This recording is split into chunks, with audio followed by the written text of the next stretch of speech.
박범계 의원이 오늘 국회 국방위에 출석한 특전사령관과 따로 별도의 면담을 하겠다 이런 얘기를 했었습니다. 그 결과를 지금 발표를 했나 본데요. 곽종근 특전사령관이 계엄 하루 전날에 대통령 계엄 선포를 알았다라고 자신에게 진술을 했다는 겁니다. 자, 이렇게 지금 박범계 의원과 면담을 했다고 그 결과를 자신이 들은 내용을 지금 박범계 의원이 대신 얘기를 해주고 있는 겁니다. 윤석열 대통령이 곽 특전사령관에게 의원을 끄집어내라고 지시했다. 특전사령관은 계엄 관련자들이 말을 맞췄다고 진술했다. 지금 이런 등등의 얘기를 하고 있습니다.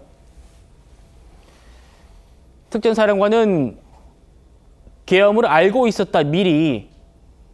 그리고 윤석열 대통령이 전화로 문을 부수고 의원을 끌어내라고 했다. 자, 이 특전사령관 잠시 뒤에 짚어보겠습니다만 대통령과 그 계엄 당일에 2차례 통화를 했다고 시인을 했습니다. 첫 번째 통화 때는 특전사 지금 위치가 어디냐? 그래서 대통령에게 우리가 위치가 어디입니다라고 얘기를 했고 그 통화 도중에 전화가 끊겼다. 비화폰으로 통화를 했다. 이렇게 얘기를 했는데 두 번째 통화는 내용을 얘기를 하지 않고 있었습니다. 자, 지금 이 특전사령관의 국회 국방위 얘기 준비되면 제작진은 틀어주시고요. 두 번째 통화 내용, 이게 뭐냐라는 야당 의원들의 질문에 특전사령관은 이거는 제가 말씀드리기 어렵다라고 그런 취지로 얘기를 했었거든요. 그 내용을 조금 전에 박범계 의원과 자리에서 얘기를 한 모양입니다. 다시 한번 말씀드리면 윤석열 대통령이 직접 자신에게 전화를 했을 때 6개였는데 그 6개에 대한 임무를 받은 시점이 들어보시죠. 일요일 12월 1일 정도 됐습니다. 그래서 그때는 기본적으로 그 6개 지역을 확보하라는 임무를 제가 유선 비화폰으로 받았습니다. 그래서 그 기간 중에 아까 말씀드렸듯이 이걸 어떻게 해야 되나. 유선 비화폰으로 누구로부터 받았습니까? 전임 국방부 장관으로부터 받았습니다. 네. 그래서 그걸 머릿속으로만 혹시 모를 상황 때문에 이렇게 되면 정말 되면 이렇게 해야지라고 구상 정도만 하고 있다가 차마 그 말을 우리 예하 여단장들에게는 하지 않았습니다. 그 말을 하게 되면 우리 예하 여단장들도 혹시나 이미 그 상황을 미리 안 상태에서 문제가 생길 수 있기 때문에 말을 하지 않고 여단장들한테는 당일날 투입하면서 얘기를 했습니다. 그럼에도 불구하고 정말로 저는 이게 이게 계엄이 아니고 그때 당시에 전방에서 어떤 상황이 생겨서 문제가 생기는 가능성이 이게 더 거기에 염두되고 있는 거구나라고 하는 상황 인식이 더 컸습니다. 확보라는 건 어떤 뜻입니까?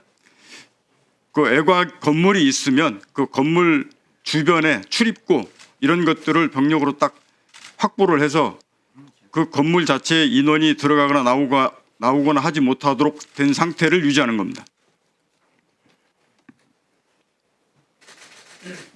국회 선관위 민주당사 여론조사꽃 나머지 두 군데는 어디입니까? 국회 선관위 셋, 민주당사, 여론조사꽃 이렇게 6군데였습니다. 선관위 셋. 예. 시민. 예, 거기가 선관위라고 네. 제가 이해하고 있습니다. 네, 추미애 의원님 추가 질의를 좀 해주시고요. 그 박사령관님 혹시 놓칠 것 같아서 이게 굉장히 중요한 부분이에요. 그래서 예. 잠깐 더 묻겠는데 부수고 들어가서 끌어내라 그랬잖아요. 그렇습니다. 지휘 명령을 받았고 예. 그때 현장 지휘관들하고 협의를 했다 이렇게 얘기를 했어요. 논의를 했습니다. 그때 현장 지휘관들이 몇 명이었죠? 707 특임단장하고 주로 했습니다. 한 분입니까 그러면? 707 특임단장하고 주로 논의했고 그 당시에 한 사람하고 707 특임단장 한 사람하고만 얘기한 거예요? 현장 지휘관은 10 수여단장하고 707 특임단장 둘밖에 없었습니다. 그러면 707하고만 얘기했다. 707하고 주로 논의했습니다. 그렇습니다. 707 단장 이거 확인해 주세요. 707 단장 맞습니까? 네, 맞습니다. 어떤 자, 설주환 그러면 변호사님. 박사령관이 네. 어떤 지시를 내렸습니까? 지금 특전사령관이 오늘 국회 국방에 마이크 출석해 갖다 있는데 드리세요. 야당 의원들의 질의에 대해서 이렇게 말을 했습니다.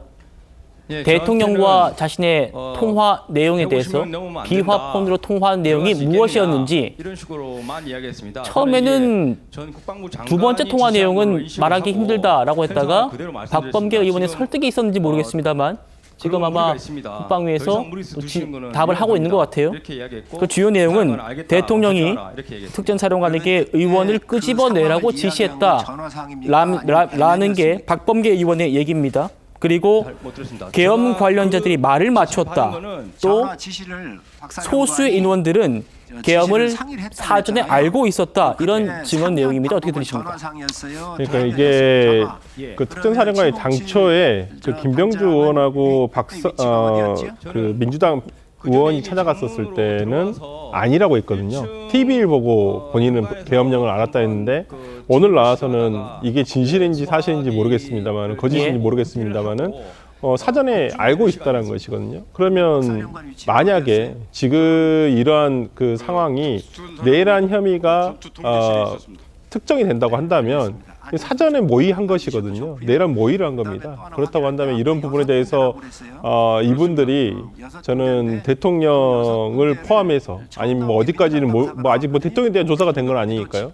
근데 대통령이 현장 지시를 직접적으로 했다라는 부분은 오늘 그 곽정근 특전사령관의 진술로서 조금은 드러난 게 된 것이 같습니다. 대통령이 현장 지시를 직접 했다. 네, 대통령이 어떤 그 대통령이 특전사령관에게 의원들을 끄집어내라라고 했다는 것이거든요. 그러니까 150명이 되지 않아야 된다. 계엄 해제를 요구할 수 있는 150명이 되지 않아야 된다는 의원이 150명이 되지 않아야 된다는 얘기는 그 전에 나왔습니다만은 이런 부분에 있어서 대통령이 직접적으로 특전사령관에게 만약에 이런 지시를 한 것이 사실이라고 한다면 그건 내란죄를 벗어나기는 힘들다고 좀 보입니다.